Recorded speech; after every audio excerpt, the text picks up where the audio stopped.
business owners from restaurants only to financial side.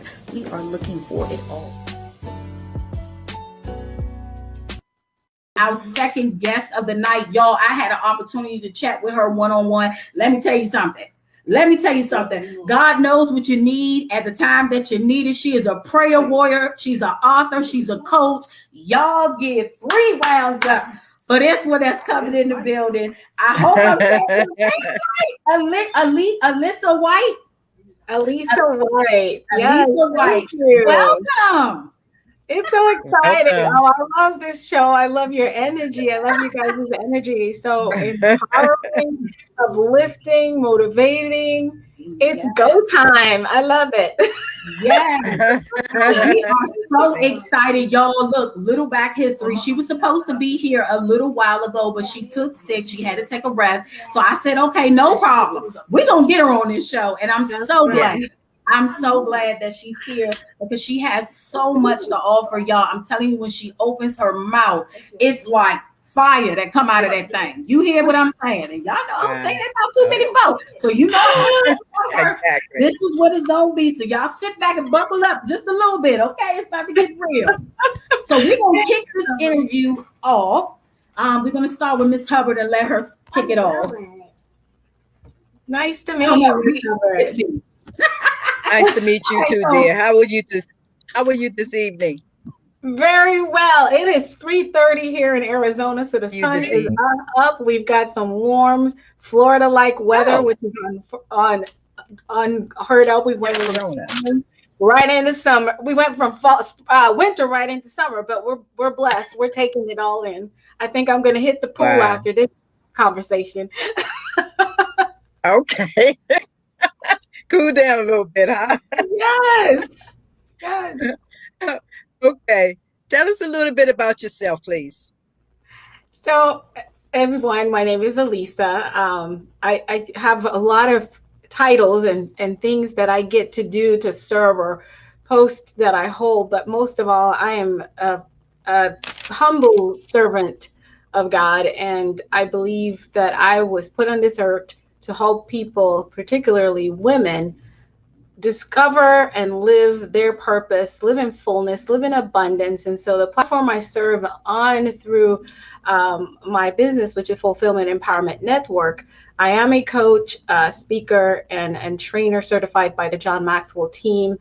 But more so, my platform is about helping people to come out from under whatever it is that's holding them back, which what I found most of what we are suffering and dealing with, particularly as women, is a lot of mindset and not having a community around us that is supportive of us just being authentically who we are. So with everything that all my years of experience and my own personal story and a team of wonderful people that God keeps bringing in my life, I'm here and I'm able to serve from that space. And so I'm just excited to come on your platform and talk a little bit about purpose. When I met Lakia and she said the word tears to purpose, I literally got teared up and filled. I think we met back last year. And I was like, of course I'm going to lock arms with you at any point. We don't know why we met and what God has for us, but it's definitely something that I'm so passionate about, because as a woman, have I cried many tears from childhood on through. But one thing that's consistent is the love of God and having a community, whether it's large, it's been bigger at times and smaller at times, but my small, nice little community that's always inspired me and motivated me and told me you can do it. And just those simple words and their presence that's consistent throughout my life has brought me from tears to purpose. So I'm what your platform's about. Excellent. Yes, that community is very important. To inspire you, to lift you up when you're down, because like I said before, we as women, we go through a lot. And a lot of times people don't know that we're going through because we keep it to ourselves. So that community, sometimes, it definitely makes a difference to have that community, because they can come in and encourage you when you're going through, and they don't know that you're going through. So you know that would be God sending them to you because they don't know your situation. So we thank God for our communities. Absolutely. I thank God for you as well. You are something else. I'm just gonna leave it like that. I'm glad you're on our show. Me too. And I'm excited for us to dig into wherever. I told Lakia, I said, wherever you guys take me, I'm following. I'm the servant here. I'm pulling a whole lot. Just pull whatever it is that you need to pull out of me. No worries. Okay. With that said, my first question to you is, in your opinion, is it better to motivate others or inspire them? I feel there's a place for both. And if you look in my profile, I call myself an inspirational speaker. And I've always said that's what I've wanted to do, is inspire people. The typical word for a motivational speaker is one that will motivate change. Very simply, they will motivate you to go from point A or point B. Inspirational speaker takes the audience on the journey of, here's a bigger picture. And for me, why I choose inspiration, because when I come on and I talk, I want to leave you with something that you can hold on to that would help you change your mindset from wherever you are to get you so you can tomorrow still plug into it. Because sometimes you can get motivated in the moment. And sometimes motivation is enough to get to a certain, like if you're running a race and you're pumped up and you listen to the right music and you're coming on stage or whatever, that's motivation for you to get through that moment. But inspiration, I feel for me, I take it as it takes you through life, or at least from one full chapter to the next, or whatever phase you're in. It's something to hold on to. And that's why I chose the inspiration. So I believe there's a place for both. I don't think they kind of go without each other, but I just feel like the effects of inspiration is longer lasting in a person's life. Oh, that's good. That's excellent. I like that. Thank you so much. I like that. So my next question is, what is your go-to Bible verse when you need to be strengthened, inspired, or reassured? It is Jeremiah 29:11. All right now. You know that one. I couldn't wait for you to finish. Because there's so many days, no matter how far you come in your growth journey, and even in your relationship with God, you have to remember who and whose you are. And so I talk about, who are you? Who are you? A lot of times we are tentative to answer that question based on the roles that we play in life. Like, I am a coach, I am a speaker, I am a mother, I am a wife. Those are all the roles we play on the platform of our own lives. But who are we really, truly? And so when I get to Jeremiah 29:11, it tells me that I was picked and chosen before my mother and father even met. And way before that. And I was placed here on this earth with full purpose. And the plan for me is for me to prosper. The plan for me is for me to win. The plan for me is to overcome. The plan for me is to step over every hurdle with boldness and tenacity, with full of power. So whether it is a broken heart, whether it's deceit, lies, betrayals, whether it's the job that I didn't get, or the job that I lost, or the friend that backstabbed me, or the husband that cheated on me, or whatever the story is, who are you? Going back to Jeremiah 29:11 reminds me that I was created with purpose and to prosper. Nothing that occurs in my life, no matter how hard it feels, how disappointing it is, I might feel about it, it has purpose. And that's where the tears to purpose bridge comes, because you're going to cry, right? But you're going to get back up, because I go back to that verse and it reminds me that I was created, and none of this is to harm me or break me down, but to make me better and stronger. So I look for the lesson and the blessing in the tears and in the pain. And there's so much purpose in it.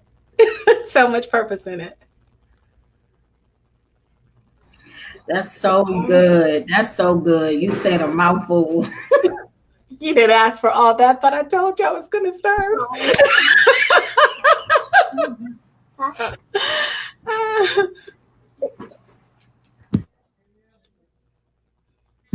Miss Hubbard, you breaking up, so I move around. I see her talking, right? Yes, she's paused. Absolutely paused. Speeches after that. It was needed.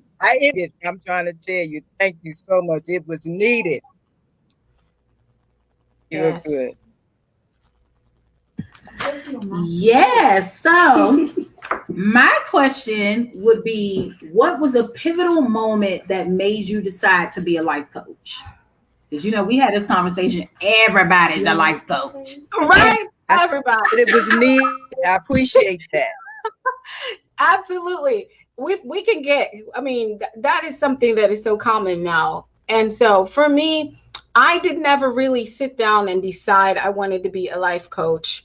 I believe I get the title because I've been trained on the technique and the understanding of how to effectively sit with someone and work through. However, long before that, I was a coach. I was a certified career coach in the state of Florida, and to work with individuals who would qualify for what would be called the WIOA program.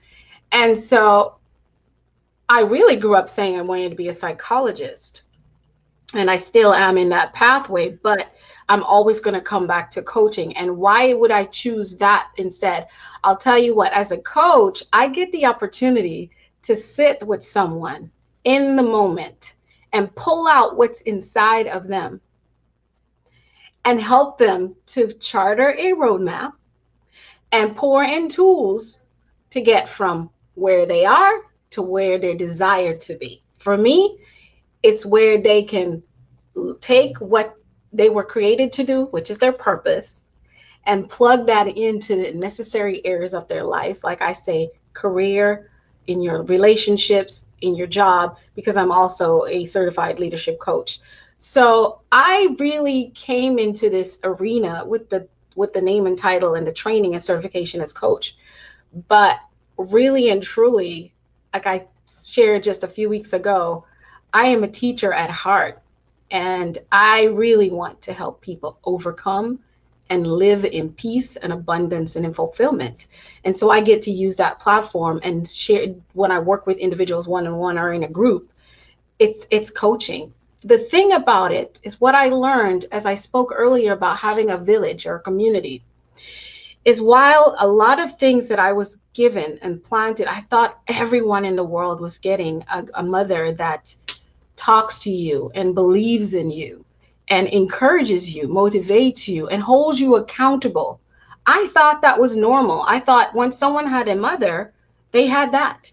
As I got older, even while I was in high school, I realized that some of my friends weren't being raised the same way.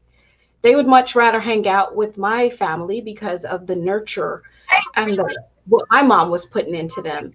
And so as an adult sitting in a professional environment where I see people struggle to make the shift into what they want from where they are, it was because way back when I asked questions, they didn't have a mother like that, like I had, or they didn't have a church community or people who were looking at them and saying, you know, that's wrong. You probably shouldn't be doing that. They just kind of grew up.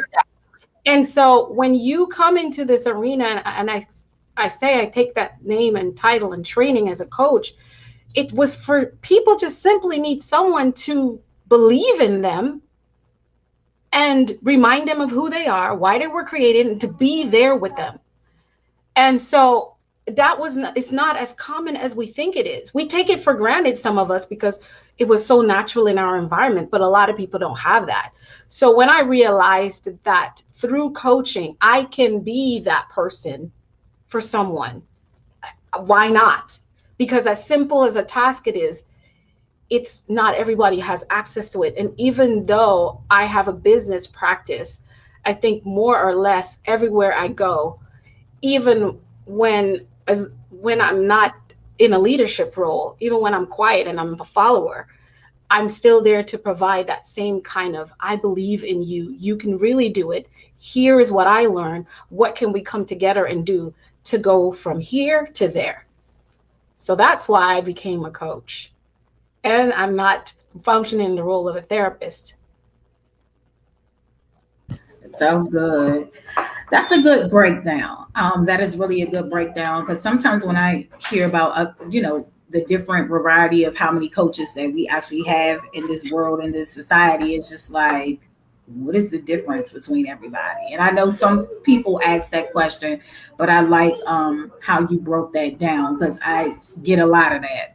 Well, what's the difference between you and such and such? Exactly. Yeah, because I mean, it's like a McDonald's and Wendy's. It's multiple of them. It could be. Exactly. Because a lot of people wear the badge for different reasons. They feel I didn't know, even when I became a coach, what all the money was attached to coaching. I had no idea. And then I saw it was a $2 billion industry. And that's what once I became a coach, and as I get understanding of coaching and niching and all this stuff, I was like, no wonder everybody wants to be a coach, just like so many other careers, because people see the money in it. But at the end of the day, the question I had to ask, what is the impact you're making in the lives of one or the many that you interact with? And so it's not a wheel. People are really depending on you for some kind of change. And are you really prepared and skilled to walk that journey with them? If not, keep your hands out of the pot. Keep your hands out of the pot. I'm just going to go ahead and tell you. So true, because it ain't for everybody. It's not for everybody. So that kind of goes into what the next question is, how important is it to be a long-term thinker when you have a vision plan to execute? So I know a lot of my colleagues and friends, when we're in planning sessions, they know where I'm going to come. And even in my work, because I do have full-time work, and I always say, you guys know I'm going to go with the proactive long-term plan. I really believe it's important to have a vision, of course, but your vision must be set up with the full picture, or it's like missing targets. And that's why I choose to build my platform around discovering your purpose. Because once you understand why on earth you're here, then you can go into how you're demonstrating and living that. So your vision overall might be, okay, so let's just talk about business here for a little bit, because I do work with people in entrepreneurship as well. You have a plan to become sell clothing for women, fashion, and your business has this vision, just clothing. Okay, why do you want to do that? And how is that attached to your purpose? Well, I'm really passionate. I feel like my job is to help people feel good about themselves and feel encouraged. So now you understand your why. Now, here's your how. One of your hows is definitely could be through women wearing clothes. So you have that plan that you have to make what I call a step-by-step roadmap. Now, you might not just start out in the storefront. You have a vision of the store. You have a vision of having something on. Yes, but you're not going to just jump on board with the idea and get there, right? So you're going to write that down, and you're going to phase it out. So where do I start? I always tell people, once you discover your purpose and you know why, and you decide which medium you're going to demonstrate and live your purpose, start small. So even though your vision is large and wide sometimes, and sometimes still a little vague, being a long-term thinker is a person who is going to set themselves up for success along the phases, but anticipate roadblocks, and has the skill of bringing in the right people and resources that they need for the different phases in the journey of getting to that big vision. So you're going to start off small, and you're like, okay, first, what do I need to do? but you're starting there, and everyone only sees you maybe going to a store or working in a fashion boutique with someone else's boutique, but it's not yours. And they think, well, she's been working over there for 2 years, but they don't know when you get off at night as a long-term thinker, you're actually mapping out a road. You're taking a class at Capella University or Full Sail University to understand entrepreneurship, to understand design, to understand clothing, to understand how business works, to understand accounting, to understand hiring the right people. Or you're being coached by someone and you're mapping that out, and you're seeking out funding streams, and you're saving up 50% of your paycheck while you live with your sister or your mom to be able to fund this vision. That is what a long-term thinker do. They know what they're going to, what the end goal is, and they're feverishly, thoughtfully recruiting the right, preparing their mindset, building an environment and a village, I say, around them to achieve that goal. They're step-by-step committed to it because they have a long-term goal. Everything is not stuck in the short term. I hope that makes sense to you. Yes, it does. Yes, it does. So you've really given us a really good outline of, for one, how to execute any long-term vision, making sure, and that you sound like the other guest we just had on, where she said, writing the vision and making it plain, like that is so important. You can't really maneuver in anything without having a vision first. So absolutely. I hear that loud and clear. Yes. I'm sure that everybody that's going to watch and that's hearing it now is just like, yeah, so with all this being said, I wanted to tap in a little bit on your accomplishment. I think when we were talking, you did say that you were getting honored for something, or you did get honored for something. What was that? I was just so privileged and honored to be awarded the Global Woman of Choice Award for peak performance in serving women and children, and with my business, Fulfillment Empowerment Network, and what I'm doing even globally in Ghana right now is one of my biggest projects are happening right now in entrepreneurship. I'm so excited because we're actually birthing it right now as we speak. And so I got that award on Saturday, and I was so thrilled and amazed by God, because if you asked me a year ago, I could not ever see that coming.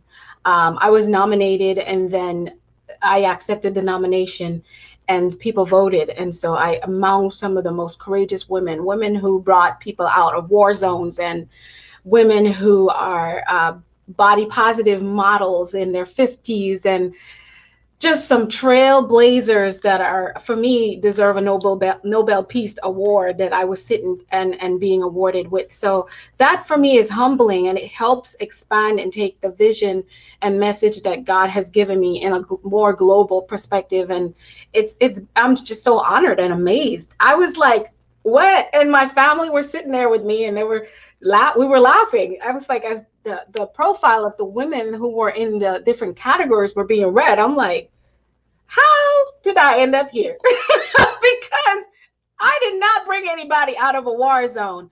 I mean, I could see if I was stuck in a war zone, I probably would, but I didn't even go through that. And you think all the things that I went through I was like, well, it's so bad. My tears that I cried was horrible. And oh my God, I was suffering. But these women were in worse cases and, did so much. So I was inspired. That just left me with I have so much more to do, and I really have nothing to complain about. And my message to our viewers today is that if you're sitting having a pity party, go ahead and dry your tears, because someone else is having a worse day. But it's not about a comparison. There's purpose inside of you. Your purpose is greater and bigger. And all the tears and pain that you're feeling, the tears you're crying and the pain you're feeling right now has purpose in it. So go ahead and dry your eye. Take a bath or shower if you need to. Square your chin and get up and go. It's go time. Get about doing what you know you were put on this earth to. And if you don't know, reach out and talk to a great coach like Lakia. You got Ms. Hubbard here. Reach out to someone. Reach out to me and talk to somebody. we would talk to you at least for a few minutes for absolutely no cost, because we're more passionate about people being healed and transformed than we are about money, because all the things that we seek is always, God never fails to show up and give it to us. So good, so good, so good. I really thank you for sharing about your testimony. Just like the other young lady, Martika Jackson, shared her testimony literally days after we had her on the show. You know, God opened up a door for her. And I love to hear testimonies because, for one, somebody got to be a witness to come forth and say what is happening, because some people feel like nothing, that God is not doing anything. But when you're walking, you and Martika are perfect examples of when you're walking in your God-given purpose, and if you follow the plan that God has for you, it is just beyond what you could have done on your own. You know, exactly. And I'm just so amazed. And I thank God for you women and many other women that have been on this show to like really come to shed light that is hope, to really shed light that you need to stay faithful in what you're doing so that God can show his hand in your life. One step at a time. Yes, one step at a time. You know, if I could just share really quick my testimony. Like I said, a year ago, I couldn't tell you that I would be sitting here with you and all the thing that's happened. You know, this is when the pandemic hit. Right about now, we were all kind of like stir crazy. Like, it's been 2 weeks. What's going on? How's this going to look like? We all had that fear and worry. And I tell you, in the middle of the height of that, every opportunity was starting to open up. So Fulfillment Empowerment Network, which is my LLC, I had been given it clear as vision. God woke me up 2016 one morning. I was already single and living by myself, and I woke up and I started to write it out, because I knew I have. Let me tell you, my business is way bigger than me being a speaker and a coach. That's minute to the vision that God has given me. But like I said in the example, it's that one step, that little baby, the little working in the store till the next. And so I watch God allow opportunities and doors for me to make above $10,000 in the span of 2 months. And I completed my certification and jumped into having my LLC and getting my practice going and my coaching and speaking and just speaking to people and having webinars and conferences and all the different things. And then now having the opportunity to work with an amazing team in Ghana to launch an entrepreneurship program in a season where youths and young people are hungry for that, so they can find their purpose and move on in their life. So my message is, in the darkest hour, there's light, but you have to open your eyes to see it. Yeah. So again, we're going to go back to tears. If you're crying all the time, this is where your eyes are. They're shut. And when we shut our eyes, usually there's darkness around us. So I say, don't let those tears hold your eyes heavy and your heart in pain, to where you cannot open your eyes and see the light that is shining, that you need to be moving forward. So while you cry, it's okay, but just keep doing this. Just keep doing this and putting one foot in front of the other, one step at a time. One of my good friends came up with that a few months ago, and I heard him make this presentation on, and it stuck with me. One step. And I'm saying, don't stay crying. Move even while you cry, right? Move even while those tears are overwhelming, because you got to open your eyes to see what's in front of you. There is something in front of you that you can do right now in this very moment to make steps toward living the life that you knew that you know you are created for.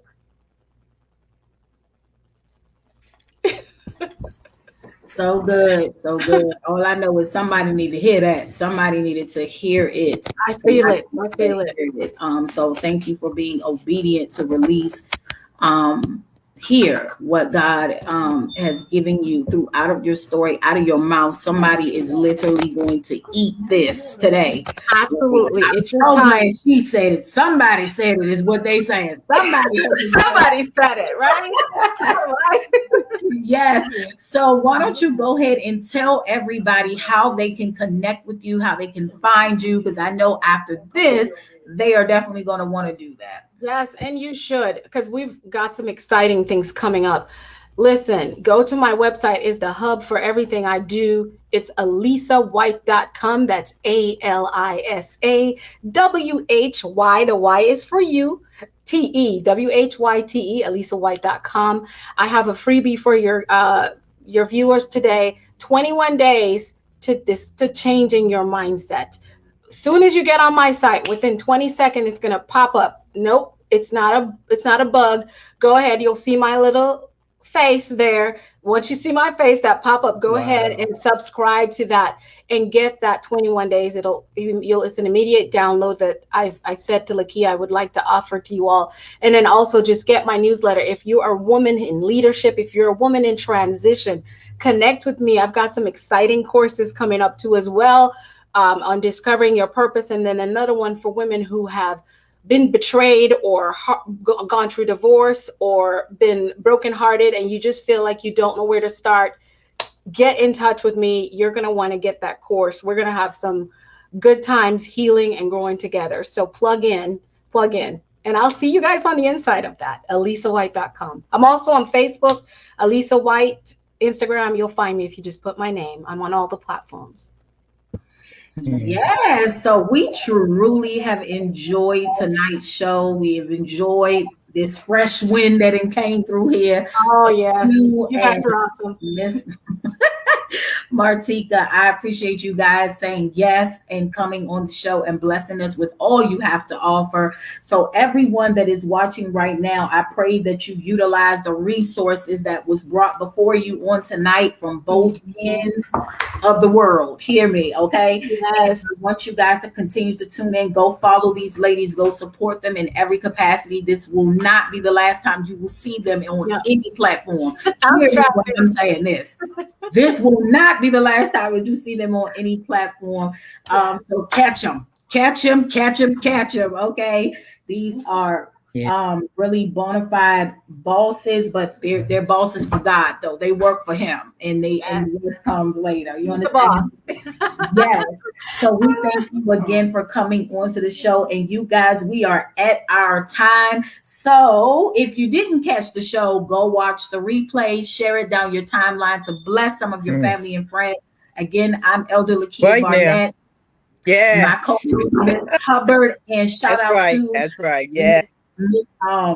Lakeisha that could not be here today. She's under the weather. And you guys come on back next week at 6 p.m. Eastern Standard Time. We're going into a new month, so that means new guests. Okay? All right. So we love you guys, and good night. Good night. Thank you for having me. Good night. Experts, Christian relationship experts, that is. People in ministry that have a phenomenal story, all kinds of business owners, from restaurants to beauty to financial side. We are looking for